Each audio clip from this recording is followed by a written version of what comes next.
दस पुत तेरा हैड डाउन कास तो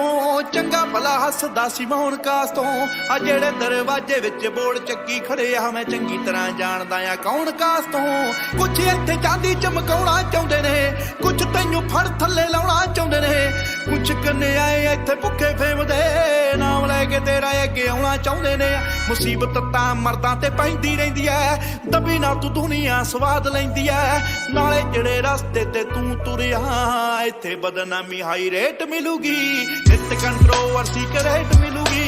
धर्मां दे नाम ते डिबेट मिलूगी।